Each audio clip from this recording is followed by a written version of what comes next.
ब्रह्म से शिव बाबा पधारे, बोलते ध्वनियों। ब्रह्म से शिव बाबा पधारे, बोलते ध्वनियों। ब्रह्म मुख से मधुर वाणी, बोलते ध्वनियों।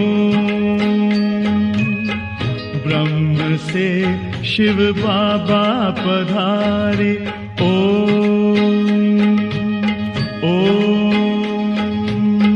ओम शांति। आज 22 जुलाई 2024 बाबा की महावाक्य है, मीठे बच्चे, देही अभिमानी बनो तो शीतल हो जाएंगे, विकारों की बांस निकल जाएगी, अंतर्मुखी हो जाएंगे, फूल बन जाएंगे। प्रश्न है, बाप दादा सभी बच्चों को कौन से 2 वरदान देते हैं? उन्हें स्वरूप में लाने की विधि क्या है? उत्तर है, बाबा सभी बच्चों को शांति और सुख का वरदान देते हैं। बाबा कहते, बच्चे तुम शांति में रहने का अभ्यास करो। कोई उल्टा सुल्टा बोलते हैं तो तुम जवाब ना दो। तुम्हें शांत रहना है। फालतू झरमुई झगमुई की बातें नहीं करनी है। किसी को भी दुख नहीं देना है। मुख में शांति का मुहावरा डाल दो तो यह दोनों वरदान स्वरूप में आ जाएंगे। ओम शांति। मीठे मीठे बच्चे कभी सम्मुख हैं, कभी दूर चले जाते हैं। सम्मुख फिर वही रहते हैं जो याद करते हैं, क्योंकि याद की यात्रा में ही सब कुछ समाया हुआ है। गाया जाता है ना, नजर से निहाल, आत्मा की नजर जाती है परम पिता में, और कुछ भी उनको अच्छा नहीं लगता। उनको याद करने से वे कर्म विनाश होते हैं। तो अपने पर कितनी खबरदारी रखनी चाहिए। याद ना करने से माया समझ जाती है इनका योग टूटा हुआ है, तो अपनी तरफ खींचती है। कुछ न कुछ उल्टा कर्म करा देती है। ऐसे बाप की निंदा कराते हैं। भक्ति मार्ग में गाते हैं, बाबा मेरे तुम एक आप, दूसरा ना कोई। तब बाप कहते हैं, बच्चे मंजिल बहुत ऊंची है। काम करते हुए बाप को याद करना, यह है ऊंच से ऊंच मंजिल। इसमें प्रैक्टिस बहुत अच्छी चाहिए, नहीं तो निंदक बन जाते हैं। उल्टा काम करने वाले। समझो कोई में क्रोध आया, आपस में लड़ते झगड़ते हैं, तो भी निंदा कराई ना। इसमें बड़ी खबरदारी रखनी है। अपने गृहस्थ व्यवहार में रहते हुए बुद्धि बाप से लगानी है। ऐसे नहीं कि कोई संपूर्ण हो गया है, नहीं, कोशिश ऐसी करनी चाहिए हम देही अभिमानी बने। देह अभिमान में आने से कुछ न कुछ उल्टा काम करते हैं, तो गोया बाप की निंदा कराते हैं। बाप कहते हैं, ऐसे सद्गुरु की निंदा कराने वाले लक्ष्मी नारायण बनने की ठोर पा ना सके। इसलिए पूरा पुरुषार्थ करते रहो। इससे तुम बहुत ही शीतल बन जाएंगे। उच्च विकारों की बातें सब निकल जाएगी। बाप से बहुत ताकत मिल जाएगी। कामकाज भी करना है। बाप ऐसे नहीं कहते कि कर्म ना करो, वहां तो तुम्हारे कर्म अकर्म हो जाएंगे। कलयुग में जो कर्म होते हैं वह विकर्म हो जाते हैं। अभी संगम युग पर तुमको सीखना होता है, वहां सीखने की बात नहीं। यहाँ की शिक्षा ही वहां साथ चलेगी।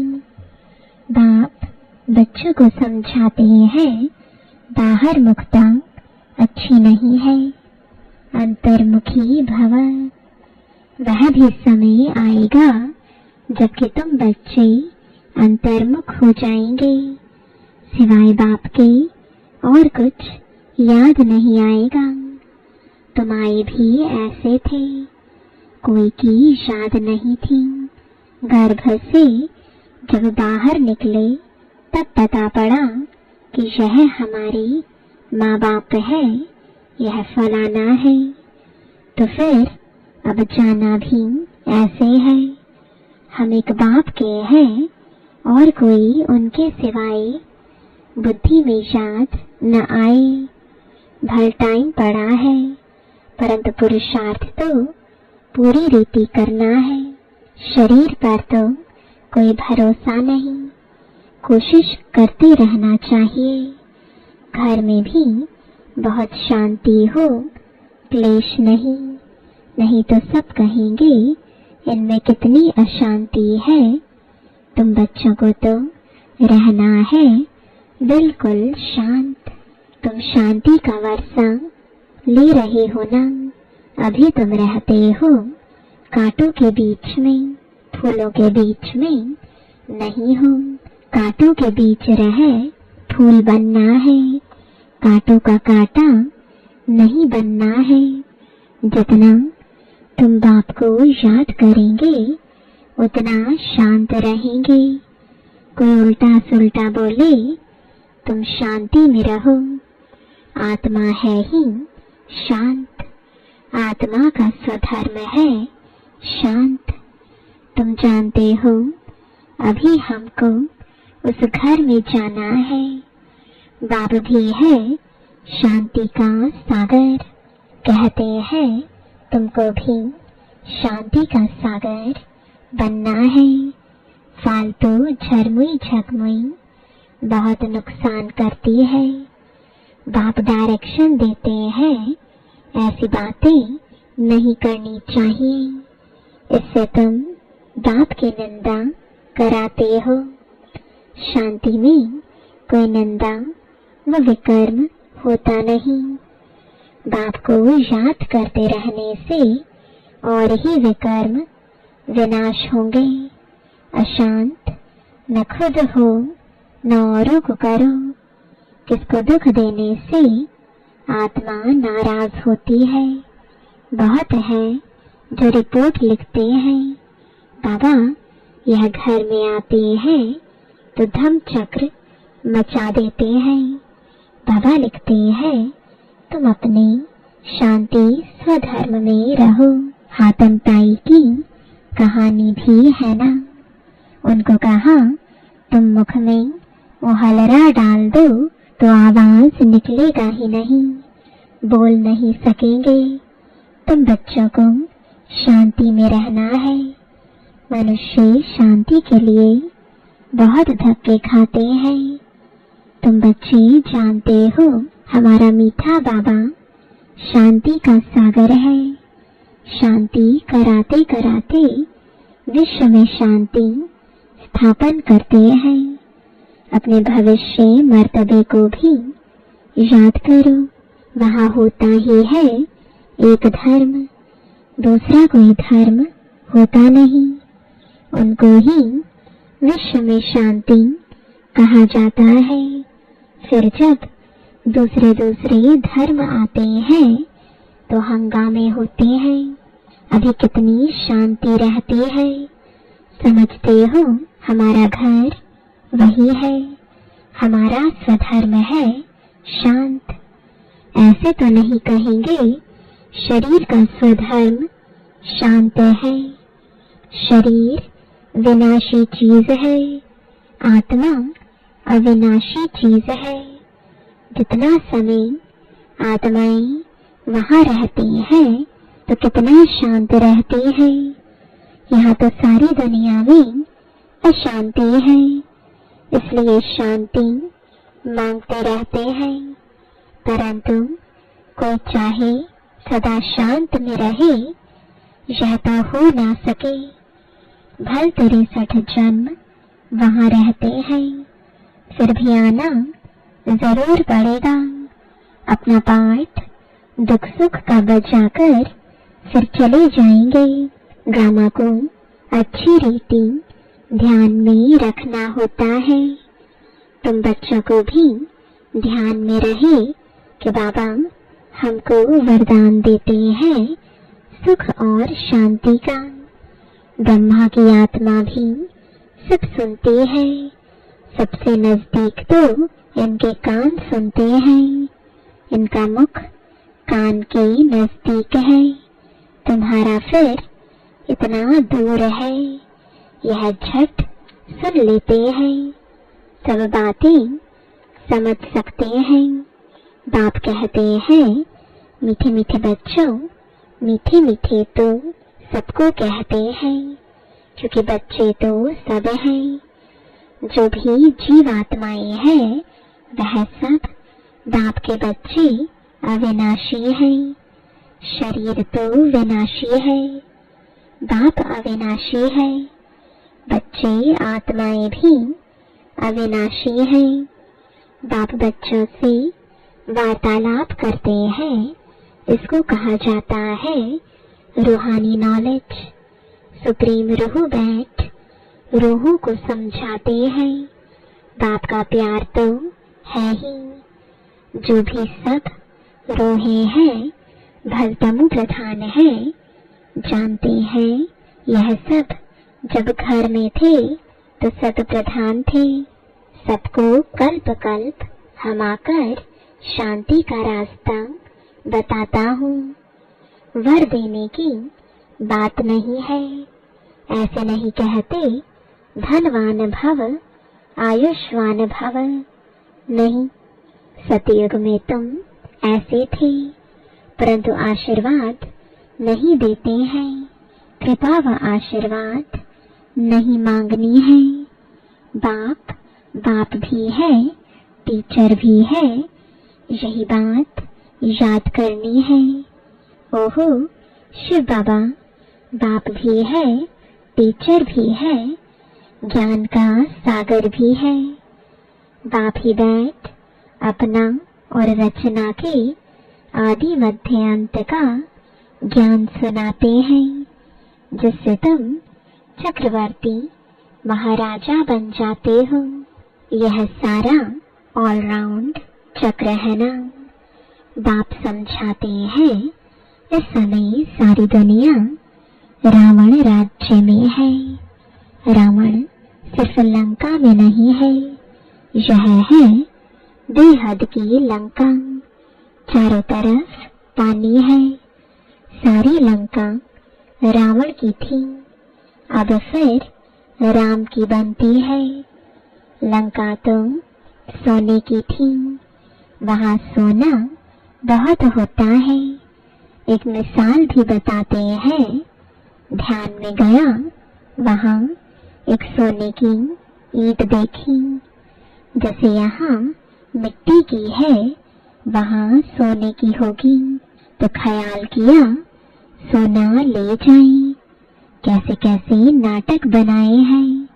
भारत तो नामी ग्रामी है, और खंडों में इतने हीरे जवाहर नहीं होते। बाप कहते हैं मैं सबको वापस ले जाता हूँ गाइड बन करके। चलो बच्चे, अब घर जाना है। आत्माएं पतित हैं, पावन होने बगैर घर जा नहीं सकती हैं। पतित को पावन बनाने वाला एक बाप ही है, इसलिए सब यहाँ ही है। वापस कोई भी जा नहीं सकते, लौ नहीं कहता। बाप कहते हैं, बच्चे माया तुम्हें और ही जोर से देह अभिमान में लाएगी, बाप को याद करने नहीं देगी। तुमको खबरदार रहना है, इस पर ही युद्ध है।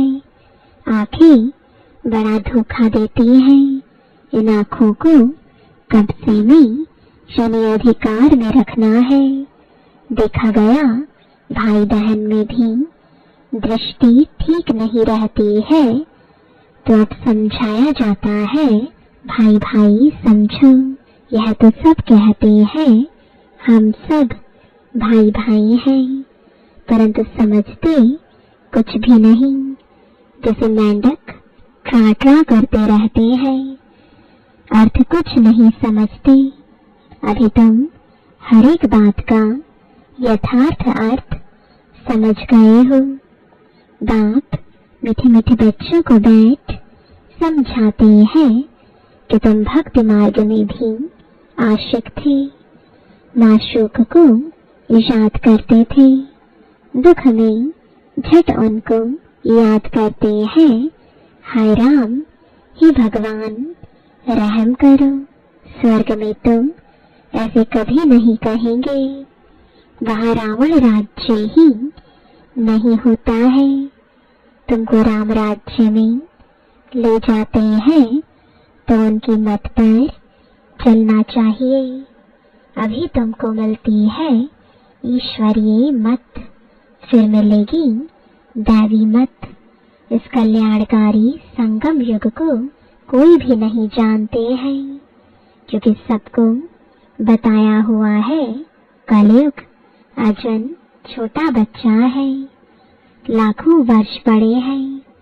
बाबा कहते, यह है भक्ति का घोर अंधियारा, ज्ञान है सोझरा। ड्रामा अनुसार भक्ति की भी नोंद है, यह फिर भी होगी। अब तुम समझते हो भगवान मिल गया तो भटकने की दरकार नहीं रहती। तुम कहते हो हम जाते हैं बाबा के पास अथवा बाप दादा के पास। इन बातों को मनुष्य तो समझ ना सके। तुम्हारे में भी जिनको पूरा निश्चय नहीं बैठता, तो माया एकदम हप कर लेती है, एकदम गज को ग्रहा हप कर लेता है। आश्चर्यवत सुनंती, पुराने तो चले गए, उनका भी गायन है। अच्छे अच्छे महारथियों को माया हरा देती है। बाबा को लिखते हैं, बाबा आप अपनी माया को नहीं भेजो, अरे यह हमारी थोड़े ही है। रावण अपना राज्य करते हैं, हम अपना राज्य स्थापन कर रहे हैं। यह परंपरा से चला आता है। रावण ही तुम्हारा सबसे बड़ा दुश्मन है। जानते हैं रावण दुश्मन है, इसलिए उनको हर वर्ष जलाते हैं। मैसूर में तो दशहरा बहुत मनाते हैं, समझते कुछ नहीं। तुम्हारा नाम है शिव शक्ति सेना, उन्होंने फिर नाम बंदर सेना डाल दिया है। तुम जानते हो बरोबर हम बंदर मिसल थे, अब शिव बाबा से शक्ति ले रहे हो रावण पर जीत पाने। बाप ही आकर राजयोग सिखलाते हैं। इस पर कथाएं भी अनेक बना दी हैं, अमर कथा भी कहते हैं। तुम जानते हो बाबा हमको अमर कथा सुनाते हैं, बाकी कोई पहाड़ आदि पर नहीं सुनाते। कहते हैं शंकर ने पार्वती को अमर कथा सुनाई। शिव शंकर का चित्र भी रखते हैं, दोनों को मिला दिया है। यह सब है भक्ति मार्ग। दिन प्रतिदिन सब तमो प्रधान होते गए हैं। सत प्रधान से सतो होते हैं तो दो कला कम होती है। त्रेता को भी वास्तव में स्वर्ग नहीं कहा जाता है। बाप आते हैं तुम बच्चों को स्वर्गवासी बनाने। बाप जानते हैं ब्राह्मण कुल और सूर्यवंशी चंद्रवंशी कुल दोनों स्थापन हो रहे हैं। रामचंद्र को क्षत्रिय की निशानी दी है। तुम सब क्षत्रिय हो ना, जो माया पर जीत पाते हो। कम मार्क्स से पास होने वाले को चंद्रवंशी कहा जाता है। इसलिए राम को बाण आदि दे दिया है। हिंसा तो त्रेता में भी होती नहीं। गायन भी है राम राजा राम प्रजा, परंतु यह क्षत्रियपन की निशानी दे दी है तो मनुष्य मूंझते हैं। यह हथियार आदि होते नहीं हैं। शक्तियों के लिए भी कटारी आदि दिखाते हैं। समझते कुछ भी नहीं है। तुम बच्चे अभी समझ गए हो कि बाप ज्ञान का सागर है। इसलिए बाप ही आदि मध्य अंत का राज समझाते हैं। बेहद के बाप का जो बच्चों पर लव है वह हद के बाप का हो ना सके। 21 जन्मों के लिए बच्चों को सुखदाई बना देते हैं। तो लवली बाप ठहराना, कितना लवली है बाप जो तुम्हारे सब दुख दूर कर देते हैं। सुख का वर्षा मिल जाता है, वहाँ दुख का नाम निशान नहीं होता। अभी यह बुद्धि में रहना चाहिए ना, यह भूलना नहीं चाहिए। कितना सहज है सिर्फ मुरली पढ़कर सुनानी है। फिर भी कहते हैं ब्राह्मणी चाहिए। ब्राह्मणी बगैर धारणा नहीं होती। अरे सत्यनारायण की कथा तो छोटे बच्चे भी याद कर सुनाते हैं। मैं तुमको रोज रोज समझाता हूँ, सिर्फ अल्फ को याद करो। यह ज्ञान तो 7 रोज में बुद्धि में बैठ जाना चाहिए, परंतु बच्चे भूल जाते हैं। बाबा तो वंडर खाते हैं। अच्छा, मीठे मीठे सिकिलदे बच्चों प्रति माता पिता बाप दादा का याद प्यार और गुड मॉर्निंग। रूहानी बाप की रूहानी बच्चों को नमस्ते। रूहानी बच्चों की रूहानी बाप दादा को गुड मॉर्निंग और नमस्ते। धारणा के लिए मुख्य सार है, पहला, बाप से आशीर्वाद व कृपा नहीं मांगनी है। बाप टीचर गुरु को याद कर अपने ऊपर आपे ही कृपा करनी है। माया से खबरदार रहना है। आँखें धोखा देती हैं, इन्हें अपने अधिकार में रखना है। दूसरा, फालतू झरमुई झगमुई की बातें बहुत नुकसान करती हैं, इसलिए जितना हो सके शांत रहना है। मुख में मुहालरा डाल देना है। कभी भी उल्टा सुलटा नहीं बोलना है। न खुद अशांत होना है, न किसी को अशांत करना है। वरदान है, बाप की मदद से सूली को कांटा बनाने वाले सदा निश्चिंत और ट्रस्टी भव। पिछला हिसाब सूली है, लेकिन बाप की मदद से वह कांटा बन जाता है। परिस्थितियां आनी जरूर है, क्योंकि सब कुछ यहाँ ही चुप तो करना है, लेकिन बाप की मदद उन्हें कांटा बना देती है। बड़ी बात को छोटा बना देती है, क्योंकि बड़ा बाप साथ है। इसी निश्चय के आधार से सदा निश्चिंत रहो और ट्रस्टी बन मेरे को तेरे में बदली कर हल्के हो जाओ, तो सब बोझ 1 सेकंड में समाप्त हो जाएंगे। स्लोगन है, शुभ भावना के स्टॉक द्वारा नेगेटिव को पॉजिटिव में परिवर्तन करो। ओम शांति।